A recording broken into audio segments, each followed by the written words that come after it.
What's going on, y'all? It's your guy, June Archer here, the Winner Circle, motivate you. And today I got an amazing guest. You know, I always have amazing guests, but this one feels a little different because I'm loving the story. I love everything that he's been doing.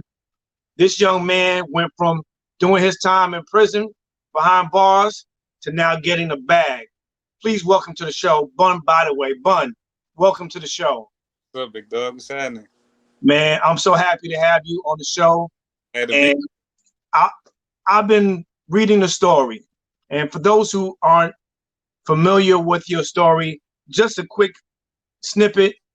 You did a little time, you came out, and you are now on your way, making your way and doing some amazing things, multi-millionaire, and you turn this thing around. I want to talk about the young man, Bun, who found himself in compromising situations that find yourself behind bars. Um, for real, man. It's really is long, but you're a story. I mean, like I guess it kind of start up like everybody would look at it as black man, product of the environment, basically like that. But I seen a lot of people proud of their bottom, and this was a stop. It just was like it stopped at one point. Like once you got a chain, once you got a car, it was over. It was over, and a lot of people get stuck in my city and don't leave nowhere. It's surprising how many people never been on a plane. How many people Mm. next to Philadelphia? How many people think Philadelphia is going out of town? It's 15 minutes away, and I think the second trip. I mean, I've been back and forth probably about 5 or 6 times, but actually doing time over a year trip, I've realized like after it saved me. It saved me actually because I realized that wasn't normal, man. That wasn't cool. 15 minutes up the street, that's the time of people's lives. I didn't. Mm. I ain't really want to do that. So like, I mean, the first fall, I didn't get it. Hard headed, I guess you can say. Second fall, I got it a little bit. Third time, I mean, I wanted to turn it. I wanted to flip it. I wanted to make it. I mean, I wanted to make it make sense. Right, right. Now for you, there's a lot of young people. You were in the community of Delaware, right? And for some people, they wouldn't even think that Delaware is even in the mindset of doing anything crazy, right? Hey, You what? may think of Philly, right? You may think of Jersey, but Delaware is probably something that wasn't even on our radar in terms of anything, any illegal activity or anything crazy, anything grimy, right? And I know there's beautiful parts of Delaware. My cousin went to Delaware State, right? But you find yourself in these compromising positions. There are young people that are doing it right now, Bun. You found a way out, man. For that young person who's looking to get out and they're saying, yeah, well, that was Delaware. He don't know. Like this is Compton, or this is, this is the sticks in Jersey, or this is fairly deep. Like, how can you kind of motivate them to understand that, man, this is not the thing to do. This is not the way to go. There's a dead end here, and I want to see you do better for yourself. Um, like, yeah, you absolutely right about people not even knowing about Delaware, especially not Wilmington. I mean, we're the second smallest state on the map, and people ask me, "What is that? A bridge? What is that like? What is that? Like, you feel me?" I take it as disrespect. Like, I mean, Right. 'cause where I'm from, we lit, like, so it's like, but everybody else, like, I mean, all you gotta do is Google. You can Google Murder Town, like, and it speaks for itself. And it speaks for itself. It It like speaks for itself. stuff. I can go on and on. Like, I mean, but it's been years. We had the highest murder rate for our size in the U.S. Like, and it's crazy for how big we is. You know what I mean? But for people that don't know it get dark here. You feel me? It get dark, and I think it's like any other city. I mean, people get money. I mean, it's girls, and and it's crime, a lot of crime. You feel me? But it's just like I feel as though every city and every state or whatever, people in my position, I feel as though it don't matter where you at. It just got to be you. Nobody else can really tell you how you got to be able to say that to yourself. Like Right. I can say it until I turn blue. Yo, that's not that. That's not it. That's not it. And like you really got to believe that. You really got it's surprising like how many people like what people would do for $500. Like Right. I hear Right. people say stuff like, all I need is 10 grand. And like, it's, man, it's, you know what I mean? But 10,000, like that's like a half a month worth of bills for a lot of people, majority of people. Facts. And it's like, I really feel like you really gotta have that. You gotta have that conversation with yourself in the mirror. Like, you really, like, nobody else can really tell you. You can see this all day. I look at myself as giving people motivation, giving people hope. I put a studio right in the center of the hood, like it's for people to be able to like have that access. I'm not really tripping off the money. I want people to really see my state. I really want to take it from here. You feel me? And it's like, I think, to answer your question, you just gotta have that conversation with yourself in the mirror, man, and do it. For you, you're a big advocate of prison reform, and this is something that we've been talking about with everything that's been going on with defunding the police and the police brutality, and this prison reform thing is a huge piece. We've seen it with Khalif Browder, right? And they, from what I read, Bun, and you correct me if I'm wrong, 11 years you were on probation, right? That's a lot of time. That's telling somebody you can't pass gas, don't fart, don't sneeze, right? For 11 years, right? That's a lot of time to say, man, if you get in trouble one more time, right? That you're gonna go back to prison just because. Like, for you, you're an advocate of it now. How important is it for us to take a look at these things and change these things? Because it's getting young men and women of color in a lot of problems. For you, what can we do? What steps are you taking? Man, it's like, I really thought I never was gonna get off probation. Like, I already had in my head I never was gonna get off probation. Like, it's crazy because right around the time Meek had got locked up for popping a willie, Right. At the same time, I mean, I had to end up doing my 2 years. My bag not like his, but I had to really do my 2 years for. I got 2 years for leaving the state. I left the state and I came back because my son. I had to come back for my son, so I had to switch. I didn't let my address be known in a timely fashion. Whatever. 2 years, but the 2 years was a lookout. My PO recommended 7 years for that. Wow. 7 years. Like, when he said went to court for probation and looking like trial, that it was a trial. Like, my PO came with my whole. I mean, at the end of the day, I guess she got to do her job, but damn, it's a probation violation. It's a probation violation. This is the same PO I had since I was 17. The same. So it's like, imagine how in her head, like, I feel as though I gotta get him. I gotta get him. I gotta get him. Right. On something. I gotta get him on something. This isn't enough. It's like, I gotta, in her head, like I was just a demon, like in her head. And it's like, I really think like POs and I don't think they look at us as humans at the end of the day. I mean, I feel as though it can be changed, but I think once you get on their docket, their list, you're not a human. This is an object. My job to make sure you go back to prison, make sure it's rare. It's rare. I was blessed and I had got a PO, was a brother. He still did his job, but he understood. He understood, like, hey, at the end, he's the only PO that really came to me like, yo, you don't need this. This not what you need. This hindering you. Right. It's hindering you. Like, and it was like, I finally came to the end. Like, I mean, we did what we had to do. I gave them everything they need, jobs, whatever, and I finally got off. And I really thought I wasn't going to see that light. But I think it's really starting to open up, like, what's going on. Like, people getting 10 years for probation violations. People is that's crazy. People getting on 16 years. Like, they telling you get 1 year in jail and 16 years to follow. How you doing that? Like, what? I don't understand. Like, how are you doing it? Yeah, it's tough. It's tough. But let me ask you this then, because I want to dig deep into this. I want people who are listening, watching, to kind of get a idea how we can kind of help people, right? So, how important is it from your perspective? Because you sat in that seat, right? That we find more people of color that become POs, right? Because if they understand the culture, right? They understand what goes on in certain parts of the country, in these pockets, in these hoods, right? In in your particular community, they can kind of talk and say, you know what?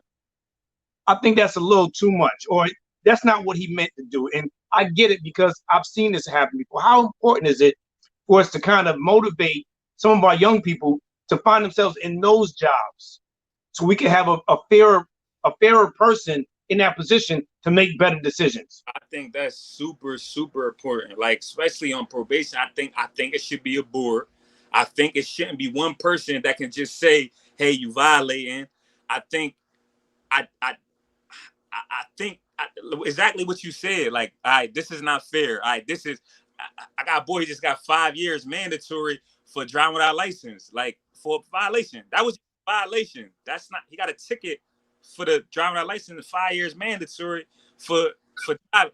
Like, I think it should be more programs. I think you should have to go to a program. I don't think you should just be like, because that's what helped me get off. It was a program that just started here. I think it should be classes that you go to, like in the community, like, and if you're supervising these people, you should know what they've been through, would know what they, because it's not the same as Right. others. You should understand that. You shouldn't just be able to go to school and say, I'm in charge of his freedom, because that's literally how I go. I'm in That's pretty much what you're doing. It's pretty much what you're doing. charge of freedom, because it's not, when you violate, it's not no, okay, you got evidence and all that. No, he did this. This was going on. He's going to jail. Like, that's like basically how I go. So I think that's very important. So let's flip the coin though now, right? And let's talk about being accountable, right? Uh-huh. But for the kid now, listen, if you doing 60 in the 20, you're wrong. If you flying through a stop sign, you got it, or a red light. Like, how important is accountability? Because you've been on both sides now, Bun, and this is real talk. Don't How get important is it to teach them accountability? don't get me wrong. If you bought that, you bought that. Right, right. You bought that. But do I think any driving infraction should give you 5 years in jail? No. Absolutely not. Absolutely not.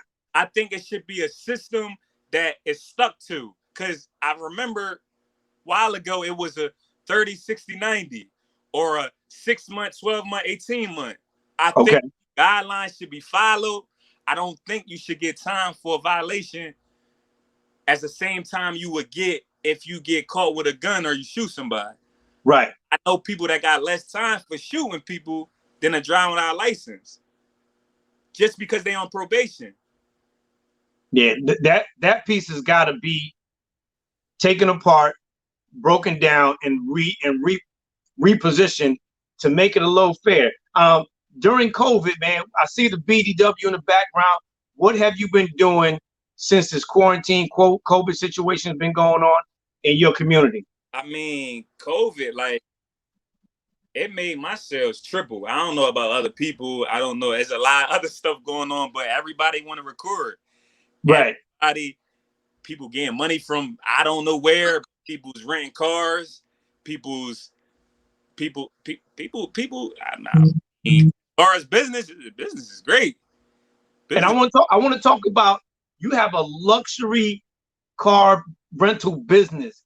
Like, how did you even go about thinking about that and doing the studio and CBW entertainment? Like, you got a couple of things going on. Like, you came out of prison out of 11 years of probation, and you're getting it, bro. Like, how do you mentally, how do you set yourself up to put yourself on that path?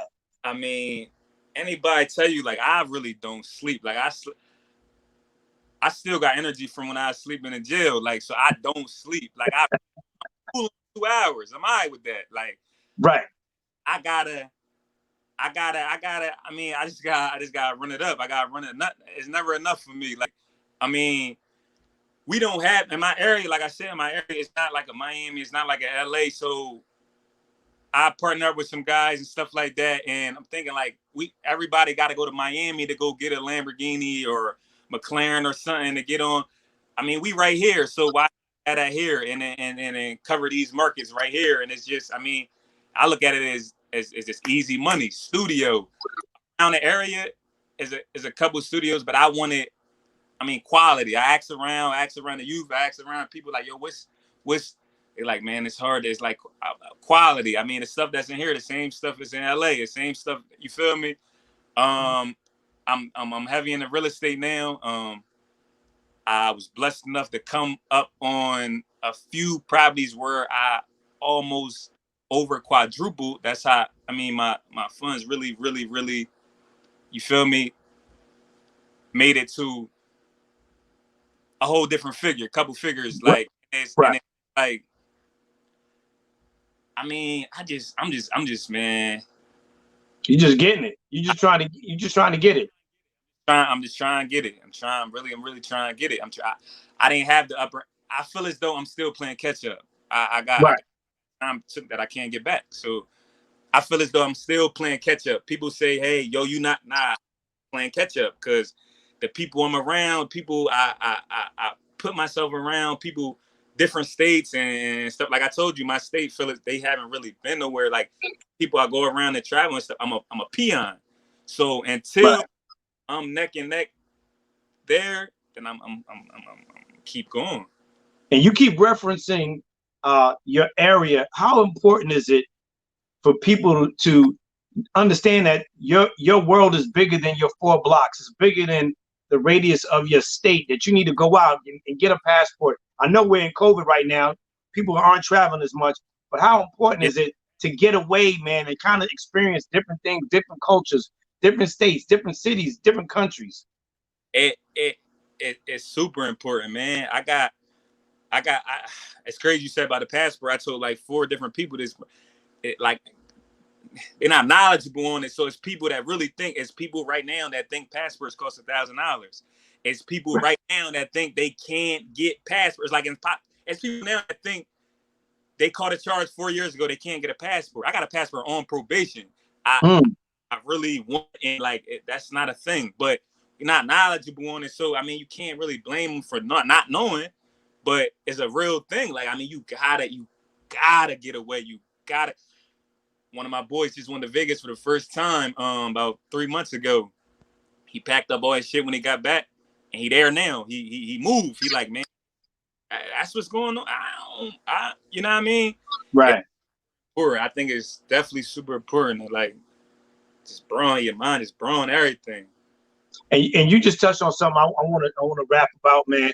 People not knowing that they could get. You got your passport. You said on probation. There's some people that don't realize once you get out and you're out, you can actually find a way to vote, right? And Yeah. right now we're in a situation. November's coming sooner than we know it. What advice do you have to black and brown men that are just coming out the system, uh, that have been in the system, and they have the opportunity to try to figure out a way to vote? What advice do you have to them to make sure that they find a way to put themselves in that position to make sure that their voice is heard? I mean, I think that's super important, man. Like it's like I put it in perspective like this. I mean, a lot of people. I used to think the same thing. A lot of people think, I mean, that's not. I don't got nothing. That can't help me. They don't got nothing to be the president. But like, just look at it like on a smart. What if it was a lineup of POs and you could vote for them?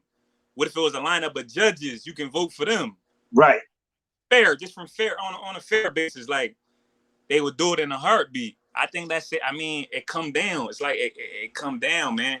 I think it's super important. I think people should definitely find a way and knowledge themselves on voting.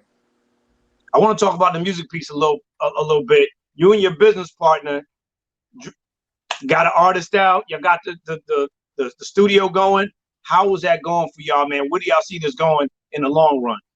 I mean, in the long run, we shooting for the moon, man. We super excited about our artists. I mean, we came together and just was like, man, listen. There's a lot of people from our state like, yo, and we handpicked her out and just was like, I mean, I feel as though, and my partner feels as though that she got it. We think she got it. I think COVID kind of slowed us up because it was just getting started. I mean, but everything happened. Right. But Everything happened for a reason. I saw the video, and I love the tone of the voice. So I'm excited to kind of hear some more, see some more stuff. So I want to congratulate you on that. You've been doing, you got the studio, you got the car company, you got the real estate.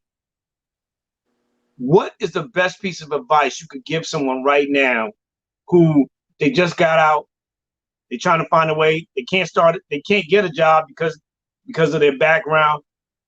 How did you become an entrepreneur? We talked about the mindset already, but what's one of the first things they could do to kind of find themselves putting one foot in front of the other to become an entrepreneur and a successful one at that? I think the first thing, for one, put your image. Don't be on image time. You're not on image time. Mm-hmm. Once in these, know the difference, and you gotta lock yourself in. Like I'm talking about, fuck clothes, fuck jewelry, fuck all that shit. Just lock yourself in and save. You gotta save all that image shit. That shit gonna come. Wherever you trying to press and that shit gonna come. I promise you, that's gonna come. Like save. You got to.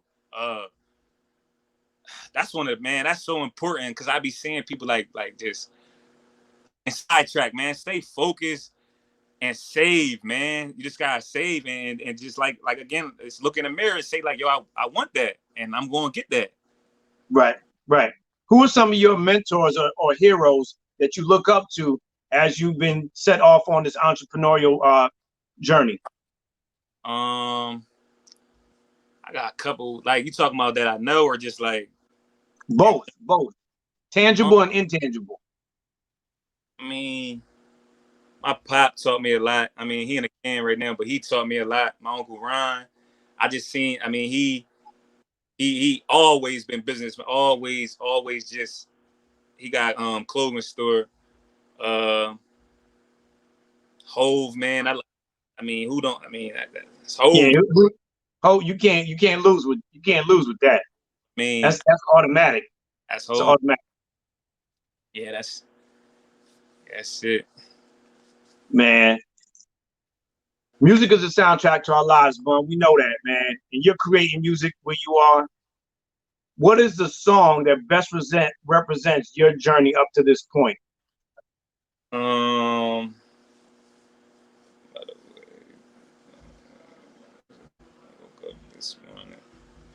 This big. I want to say it's Jeezy, man. But I can't really think of the name of it, man. But the artist Jeezy. All right. No, Jeezy puts it down, man. I promise you. So where can we follow you? Where can we like you? And when can we hear some music coming out of that BW Studios? BDW. My artist got music coming out.